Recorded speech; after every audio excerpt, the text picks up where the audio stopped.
माननीय सभापति महोदय जी, आज महामहिम राष्ट्रपति जी के अभिभाषण पर मुझे बोलने का अवसर दिया, इसके लिए आपको बहुत बहुत धन्यवाद। आज जैसा कि हम सब जानते हैं कि महामहिम राष्ट्रपति जी का जो अभिभाषण होता है वह सरकार का आईना होता है और निश्चित रूप से जिस दिन अभिभाषण प्रस्तुत किया गया, दोनों सदनों का जॉइंट सेशन बुलाया और जॉइंट सेशन के अंदर जिस तरह से महामहिम जी ने अभिभाषण के अंदर सरकार की जो आईना प्रस्तुत किया और जिसमें गांव, गरीब, किसान, युवा, मजदूर, बुजुर्ग, हर वर्ग की बात की गई कि और साथ ही देश को आत्मनिर्भर बनाने के लिए जो सरकार काम कर रही है, इस पर अभिभाषण में व्रत रखा। और उस दिन विपक्ष ने जिस तरह से बाइकआउट किया, मैं सोचता हूँ पूरा देश उस दिन देख रहा था कि महामहिम राष्ट्रपति जी ने जो अभिभाषण प्रस्तुत किया उसके अंदर जहां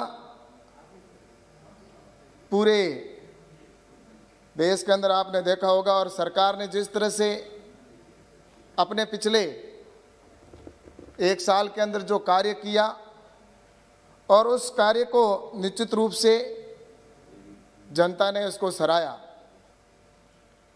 और जिस समय हम देख रहे हैं कि पिछला पूरा साल जो था कोरोना का काल था, पूरा विश्व इस महामारी से त्रस्त था, लेकिन इस बीच में हमारी सरकार के द्वारा और माननीय प्रधानमंत्री नरेंद्र मोदी जी के द्वारा जिस तरह से सही समय पर सही निर्णय लिया गया और उस निर्णय की वजह से आपको मैं कह सकता हूं कि देश के अंदर जो रेशियो मृत्यु दर का था, उस मृत्यु दर के अंदर आपने देखा होगा जहां पूरे विश्व के अंदर त्राहिमाम हो रहा था, पूरी स्थिति बिगड़ी हुई थी, लेकिन सही समय पर लॉकडाउन का निर्णय लेकर और करोड़ों करोड़ों या हजारों लोगों की जान बचाने का प्रधानमंत्री जी के नेतृत्व में काम किया गया। और जो कोरोना वायरस के द्वारा जो काम किया उसके लिए मैं उनको बहुत बहुत धन्यवाद देना चाहता हूं। और मैं इस अवसर पर, जैसा कि हम आप और सब जानते हैं कि विपक्ष के द्वारा जिस तरह से तंज कसे जा रहे हैं, मैं लगातार पिछले 2-3 दिन से देख रहा हूं और इनकी भी सरकार रही। इस देश के अंदर आज 75 साल हमारे आज़ादी के होने जा रहे हैं, 75वें आज़ादी के उसमें हम प्रवेश करने जा रहे हैं और इसमें सबसे ज़्यादा शासन करने वाले आज विपक्ष के अंदर जो बैठे हैं, मैं आज कहना चाहता हूं कि अगर सबसे ज़्यादा शासन किया तो आपने किया, लेकिन उसके बावजूद भी आज जिस तरह से आप योजनाओं को लेकर चर्चा कर रहे हैं, तो मैं सोचता हूं कि आपने अगर अपने समय के अंदर ये काम कर लिया होता तो मैं सोचता हूं आज देश के अंदर ये स्थिति पैदा नहीं होती और आत्मनिर्भर भारत की हम बात नहीं करते होते। आज तक हमारा देश आत्मनिर्भर भारत हो गया होता, लेकिन उनकी सोच थी। लेकिन इसके बाद में आपने देखा होगा एक ऐसी सरकार आई माननीय नरेंद्र मोदी जी के नेतृत्व में 2014 के अंदर, और उसके बाद में देश के अंदर प्रत्येक व्यक्ति के अंदर एक आशा जगी कि अब निश्चित रूप से देश आत्मनिर्भर होगा।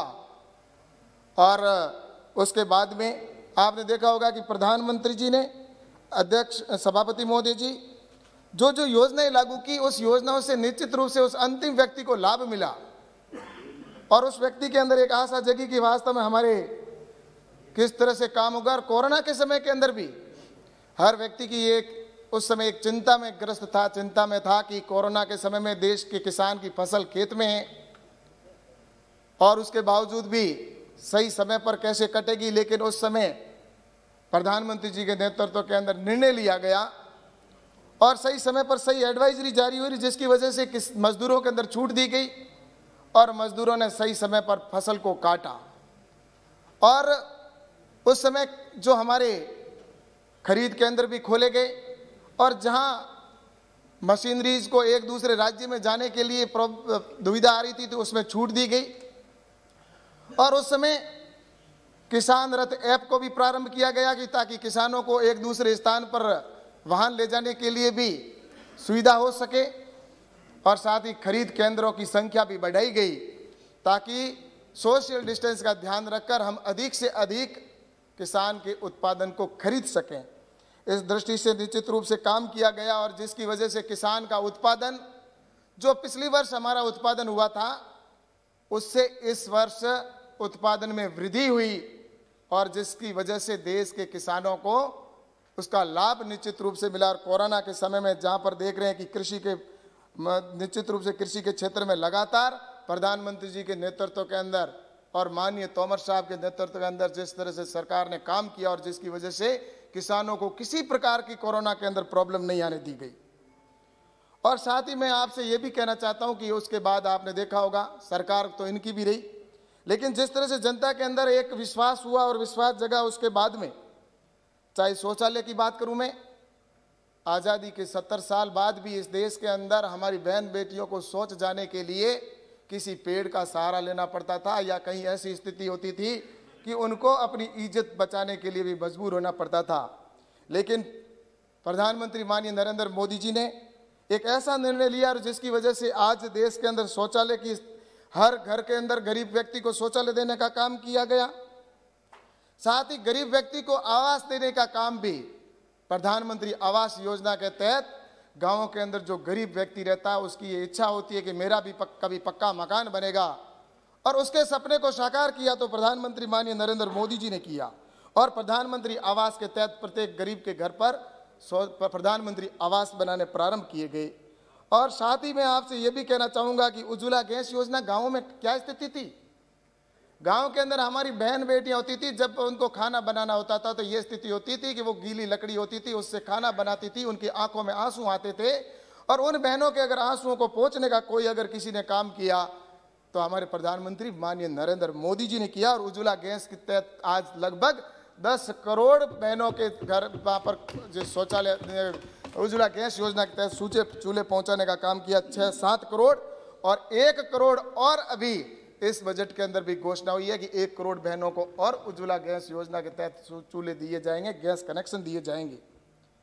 और इसी के तहत मैं आपसे ये कहना चाहता हूं कि गांवों के अंदर हम सब जानते हैं, मैं ग्रामीण क्षेत्र से आता हूं और हम सब लगभग ग्रामीण क्षेत्र से आते हैं। और गांवों के अंदर अगर लाइट की बात करें तो लाइट का पूरे देश के अंदर उस समय सिर्फ 36% गांवों के अंदर लाइट हुआ करती थी, लेकिन आज मुझे कहते हुए प्रसन्नता होती है कि लगभग 90% 90 से 95% घरों के अंदर दीनदयाल उज्ज्वला गैस दीनदयाल ग्राम ज्योति योजना के तहत हमारे गांव के अंदर उन जो बहनें पढ़ने के लिए सक्षम नहीं हो पाती थी या हमारे जो युवा थे वो पढ़ने के लिए एक लालटेन का या जिस तरह से उपयोग किया करते थे, आज वहाँ पर बहनें हैं या हमारे जो युवा हैं वो पढ़ने के लिए उस लाइट का इंतजार करते थे, लेकिन वहाँ तक लाइट पहुँचाने का काम, चाहे वो दुर्गम रेगिस्तान हो चाहे पहाड़ी क्षेत्र हो, वहाँ पर पहुँचाने का काम किया गया। और इसी के तहत जल जीवन मिशन के तहत अभी हमने अभियान लिया है और घर घर टूटी योजना के तहत हम उनके पानी भी पहुँचाने का काम करेंगे। आयुष्मान भारत योजना के तहत आपको बताना चाहूँगा, आज आयुष्मान भारत योजना के तहत पूरे देश के अंदर आपने देखा होगा 5 लाख तक का इलाज है वो फ्री करने का काम हमारे प्रधानमंत्री जी के नेतृत्व में योजना प्रारंभ की गई। पहले हम सोचते थे कभी हॉस्पिटल में, प्राइवेट हॉस्पिटल में जाने का एक व्यक्ति, गरीब व्यक्ति सोच भी नहीं सकता था, लेकिन आज वो व्यक्ति वहां पर जाकर आराम से इलाज करवा सकता है। तो ये हमारे प्रधानमंत्री जी की सोच है। और मैं आपसे ये कहना चाहता हूं कि इस देश की आज़ादी के अंदर सबसे ज़्यादा शासन करने के बावजूद भी मेरे देश की बहन को इंतजार इतना क्यों करना पड़ा कि शौच का इंतजार उसको 75 साल बाद तक 70 साल तक इंतजार करना पड़ा, लाइट का भी 70 साल तक इंतजार करना पड़ा, गांव के अंदर आवास का भी 70 साल तक इंतजार करना पड़ा। और ये अगर उनके सपने पहले पूरे हो गए होते तो मैं सोचता हूँ आज देश कहाँ से कहाँ पहुँच गया होता। लेकिन इनकी सोच सिर्फ इतनी तक थी कि सिर्फ किसान के नाम पर हो या हर व्यक्ति के, उस राजनीति के अतिरिक्त उन्होंने कुछ भी ऐसा नहीं किया, जिसकी वजह से उसका हम कह सकते हैं। आज मैं देख रहा हूं पिछले लगातार 2-3 दिन से जो चर्चा हो रही है, और मैं आपको कहना चाहता हूं कि मैं कृषि के ऊपर आना चाहूंगा। और कृषि के अंदर अगर बजट की बात करें, मैं तो सबसे पहले यही कहना चाहता हूं कि सबसे पहले आप अपना बजट देख लीजिए। आपके कृषि के जब उनका बजट 2014 तक का जो बजट था, सभापति महोदय जी, 2014 तक जो कृषि का बजट था वो बजट लगभग 21-22 हजार करोड़ रुपए। इस देश का टोटल कृषि का जो बजट होता था वो सिर्फ 22 हजार करोड़ रुपए हुआ करता था, जिसमें से आधे से अधिक तो सैलरी के अंदर अधिकारियों की सैलरी में चला जाता था। 2011, 12, 13 जो यूपीए की सरकार के समय में अधिकतम बजट जो था 22 हजार करोड़ रुपए था। लेकिन आज मुझे बताते हुए प्रसन्नता हो रही है कि इस साल का कृषि का जो बजट है वो 1,24,000 करोड़ है, जो कि 6 गुना अधिक है। जब कृषि का बजट ही, बिट्टू भाई को बताओ एक बार, बोलते 6 गुना। वो शायद नीचे देख रहे हैं बिट्टू भाई जी। कृषि का बजट मैं आपको बताना चाहता हूं, उनके आपके समय का बजट आप ऑनलाइन देख सकते हैं, आप ऑनलाइन देख सकते हैं, आप अपने डॉक्यूमेंट्स मंगा कर देख सकते हैं। क्या कृषि का बजट इतना ही होना चाहिए था? सिर्फ कृषि का बजट सिर्फ 22 हजार करोड़।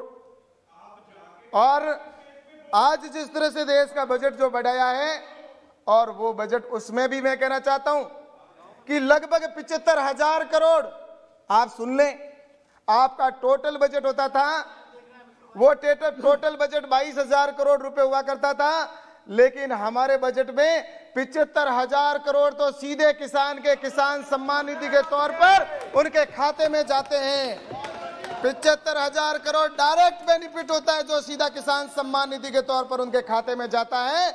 और आपका टोटल बजट 22 हजार करोड़ रुपए हुआ करता था। कहां किसान की आप बात कर रहे हो और किसान के नाम पर राजनीति कर रहे हो? मैं आपको बताना चाहता हूं, आज एमएसपी की खरीद के ऊपर भी आना चाहूंगा। आप एमएसपी की बात कर रहे हैं, एमएसपी के अंदर जो खरीद थी उसके अंदर भी मैं बताऊं, आपके समय में जो एमएसपी 2013-14 में तक जो 2009 से खरीद थी वो लगभग 267 मिलियन टन। और आज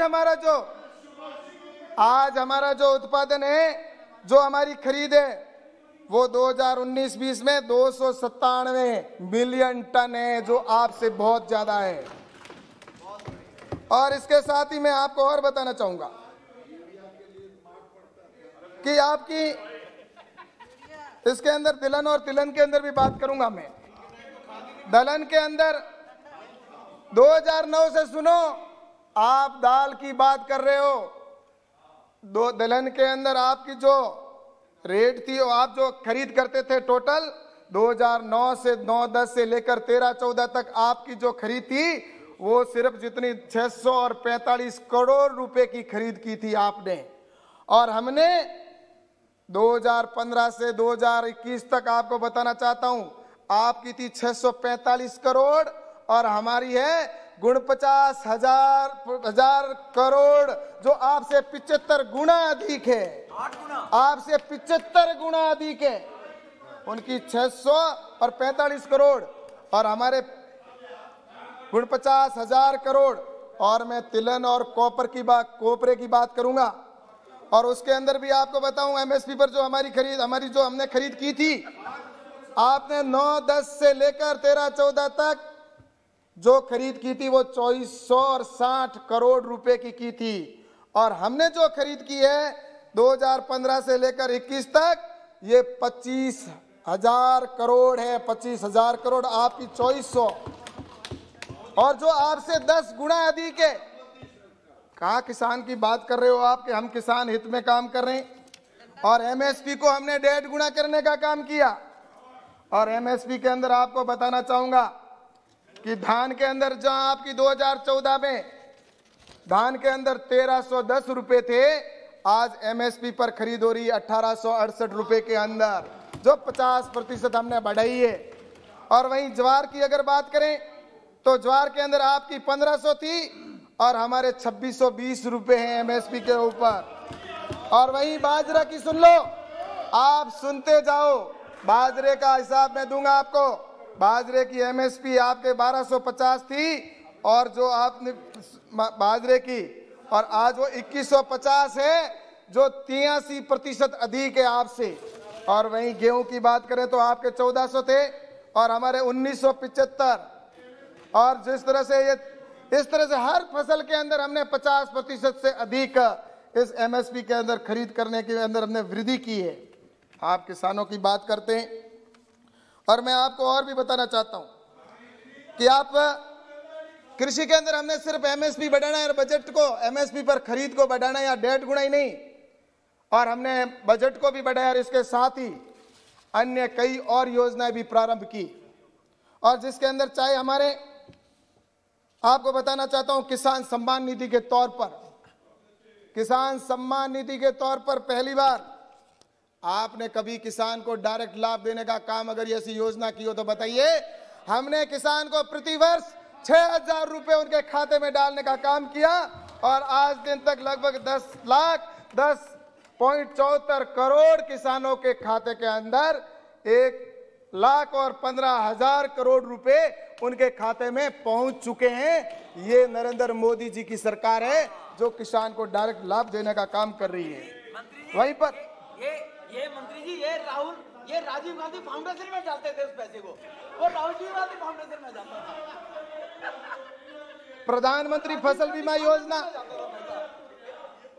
प्रधानमंत्री फसल बीमा योजना के अंदर भी आपको बताना चाहता हूं कि आज किसानों को क्लेम है वो आपसे कई गुना अधिक देना प्रारंभ किया। और वहीं पर पिट्टू जी बड़े आराम से सुन रहे हैं, उनको पता है कि मैं सही बोल रहा हूं, और ये कहे तो किसको कहे, बिट्टू जी को पता है। बिट्टू जी, बिट्टू जी आप किसान हैं, आपके खाते में 6000 प्लीज आपके खाते में बिजूरी जी प्लीज, आपके खाते में है। Nothing will go on record except the minister please. आप किसान नहीं हो, इसका मतलब आप किसान नहीं हो। Nothing will go on record except the minister speech. Yes minister please. Sir ये किसान नहीं है इसका मतलब। फसल बीमा योजना हो चाहे उसके अंदर, फसल बीमा योजना के अंदर हमने अधिक क्लेम दिया आपसे। और वहीं पर मैं अगर बात करूं किसान क्रेडिट कार्ड के अंदर, आपके समय के अंदर सिर्फ आपके समय के अंदर आपके 7 लाख करोड़ रुपए जिस तरह से थे, वो आज किसान क्रेडिट के तौर पर 15 लाख करोड़ रुपए किसान के खाते के अंदर वहां केसीसी के माध्यम से दिया जाता है। और 1.5 लाख करोड़ रुपए अभी और बढ़ाकर 16.5 लाख करोड़ रुपए के ये प्रावधान किया गया है।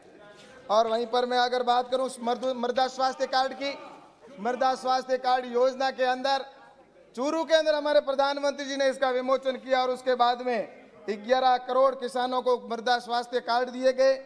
और जैविक खेती के अंदर भी हमने विशेषकर जैविक खेती के अंदर बजट विशेषकर बढ़ाने का प्रावधान किया गया, ताकि जैविक खेती करने से जो आज देश के अंदर जिस तरह से ऐसी पेस्टिसाइड की वजह से बीमारियां फैल रही है, तो उससे भी निजात मिल सके, इसको बढ़ावा देने के लिए हमने बजट के अंदर प्रावधान किया। और जिसके अंदर आज मैं कह सकता हूं कि लगभग 6.9 लाख हेक्टेयर के अंदर इसको कवर किया गया है और 75 लाख किसानों को लाभान्वित हम करने जा रहे हैं। यूरिया, नीम कोटेड यूरिया प्रारंभ की, किस तरह से कालाबाजारी होती थी। Yes minister. और कालाबाजारी क्या नहीं, कितना मोर समय चाहिए। मैं इसके अंदर आपसे बहुत कुछ कहना है, लेकिन अभी मैं मुख्य रूप से जो इनका इश्यू है उस पे मैं आऊंगा। अभी नीम कोटेड यूरिया हो चाहे आज एग्रीकल्चर इंफ्रास्ट्रक्चर के ऊपर 1 लाख करोड़ रुपए देने का विषय हो, आज आने वाले समय के अंदर किसान को 1 लाख करोड़ रुपए एग्रीकल्चर इंफ्रास्ट्रक्चर के ऊपर भी खर्च होगा। 10,000 FPO बनाएंगे और 10,000 फार्मर प्रोड्यूसर ऑर्गेनाइजेशन जब बनेंगे, किसानों का समूह बनेगा और उनको जिस तरह से 33 लाख रुपए की सहायता दी जाएगी और उससे ये 10,000 जो FPO बनेंगे, इससे किसानों को निश्चित रूप से आने वाले समय में इसका लाभ हमें देखने को मिलेगा। चाहे कृषि सिंचाई योजना हो, चाहे माइक्रो इरिगेशन हो, जिसके अंदर भी हमने इस बजट के अंदर आपने देखा होगा 5,000 करोड़ से 10,000 करोड़ करने का काम किया। और इनाम मंडी है, आज 1,000 इनाम मंडियां थी जो आज लगभग 655 मंडियां थी, उसको बढ़ाकर हमने कोरोना के समय के अंदर इसको 1000 मंडी की, और इस बजट के अंदर हम एक बार 1000 मंडियां और इनाम के साथ जोड़ेंगे, जिससे कि मार्केट के अंदर इसका लाभ मिलेगा। और मुख्य रूप से ये कई योजना, और चाहे टीडी की स्थिति आई तो टीडी के अंदर भी हमने विशेष एनडीआरएफ फंड से मद से वहां पर उसको टीडी से मुक्ति दिलाने का काम किया, और साथ ही पहली बार ड्रोन और हेलीकॉप्टर से छिड़काव कर किसानों को राहत देने का काम किया। अब रही बात कृषि के कानूनों की बात, कानून की बात करते हैं। मैं आपको कहना चाहता हूं, आज पिछले लंबे समय से मैं सुन रहा हूं कि कृषि के किसानों के कानून काले कानून है, ये आप कहते हो। मैं पहले तो आपसे ये कहना चाहता हूं कि आप अपने घोषणा पत्र को पढ़े। आपने अगर अपने घोषणा पत्र के अंदर इन रिफॉर्मों को लाने की बात अगर आपने नहीं की है, तो हम आपको कह देंगे कि वास्तव में हम गलत हैं। वरना सिर्फ मुझे ऐसा लगता है कि मैं पिछले लगातार इस समय, जिस समय से किसानों के नाम पर राजनीति हो रही है, तब से मैं देख रहा हूं कि किस तरह से किसानों को भड़काया जा रहा है। ये किसानों के जो महत्वपूर्ण कानून बने, मैं भी किसान हूं, किसान का बेटा हूं, और बचपन से मैं खुद खेती करता हूं, और मैंने खुद मंडी में जाकर मेरे अनाज को बेचा है। और मैं जब छोटा था तब से मैं मेरे वहां पर चाचा जी के साथ में जाता था मंडी में, और मैं देखता था कि मंडी के अंदर जो आड़ती हैं वो बोली लगाते थे। 1 पैसा बढ़ता था तो मेरे चेहरे पर और मेरे चाचा जी के चेहरे पर खुशी आती थी कि एक एक कैसे पैसा बढ़ रहा है। किसान को पता है 1 पैसे की कीमत क्या होती है, या मजाक उड़ाई जाती है 6000 रुपये दिए, इससे क्या होता है। किसान को जब अपना बीज लाना होता है और उस समय जब उसको 6000 रुपये मिलते हैं, तब उसको पता चलता है कि 6000 की क्या कीमत होती है। लेकिन मैं आपको कहना चाहता हूं कि जब मैं मंडी के अंदर जाता था तो उस समय जो मंडी के अंदर जो आड़ती होते थे वो तय कर लिया करते थे कि हमें किस रेट के अंदर अपने अनाज को बेचना है।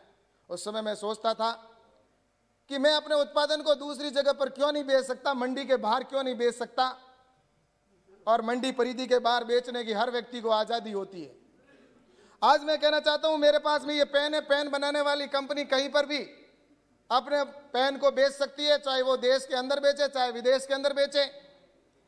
ये पेपर बनाने वाली कंपनी कहीं पर भी बेच सकती है, लेकिन एक सुई बनाने वाला भी कहीं पर भी बेच सकता है। लेकिन मेरा अन्नदाता, मेरा धरती पुत्र किसान, रात दिन खेत में काम करने वाला, पानत करके काम करने वाला, अपने उत्पादन को मनचाहे स्थान पर मनचाहे व्यक्ति को नहीं बेच सकता था। उसको आजादी नहीं थी। क्यों आजादी नहीं दी मिली इतने साल तक? किसान को किसी बात की, इस बात की स्वतंत्रता नहीं थी।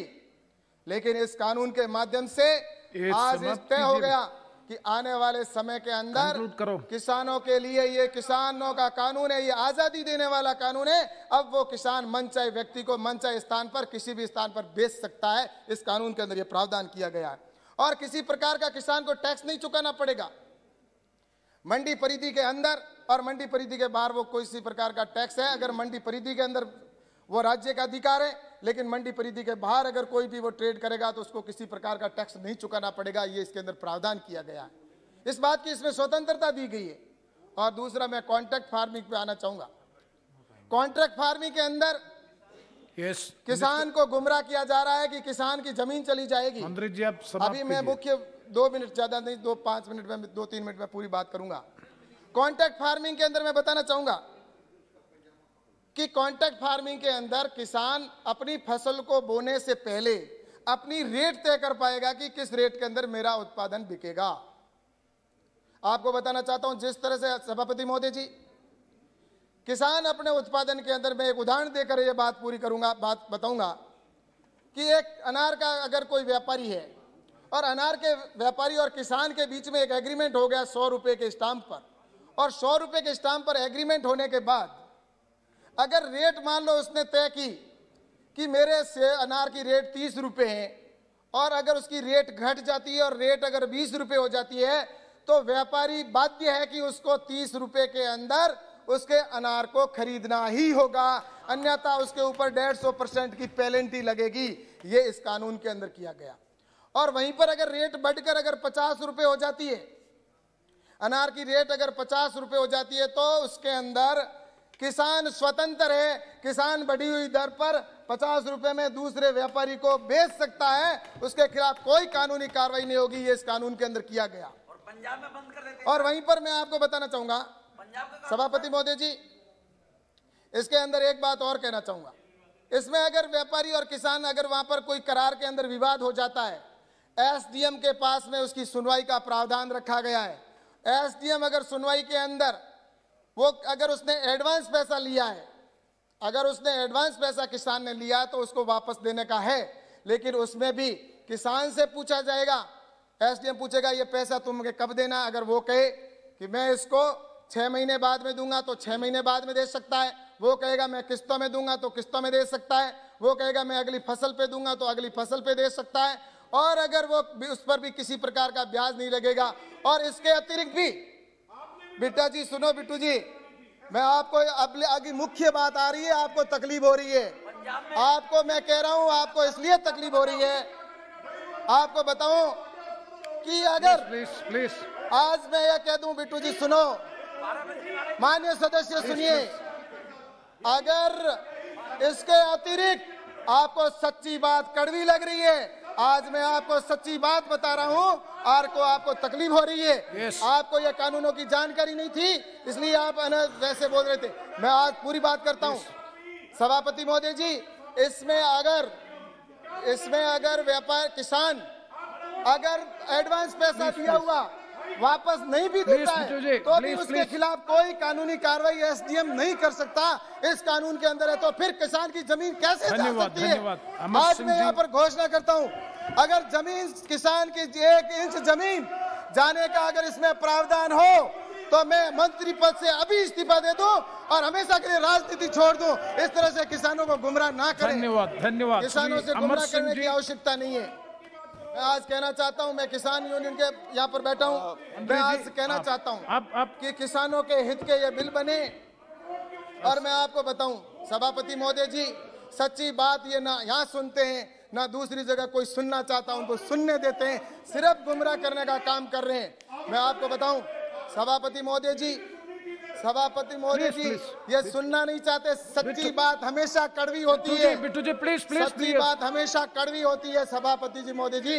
आज आपको बताना चाहूंगा, यस नाउ कंक्लूड प्लीज। मैं कंक्लूड करता हूं सभापति महोदय जी, लास्ट सेंटेंस, कि ये जिस तरह से कानून बने, किसानों के हित के कानून बने, हमने लगातार यूनियन के नेताओं से वार्ता की और बार बार वार्ता की।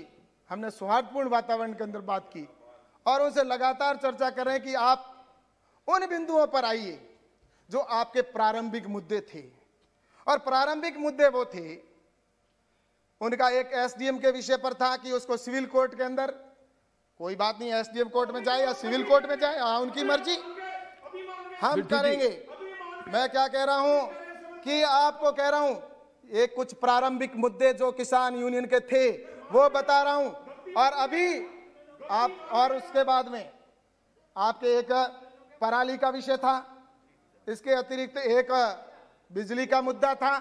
अब वो मुद्दे तो गौण हो गए और अब रिपील की बात की जा रही है। मैं तो कहता हूं, आप कानून के अंदर ऐसा कौन सा प्रावधान है जिसके अंदर आपको लगता है कि संशोधन करने की आवश्यकता है? आप बता तो दीजिए। आप सिर्फ काला कानून की बात करते हैं। मैं आपको इतना कहकर अपनी बात को पूरी करता हूं कि आपको एक बात कहना चाहूंगा, मैं एक शेर के साथ पूरी बात करता हूं।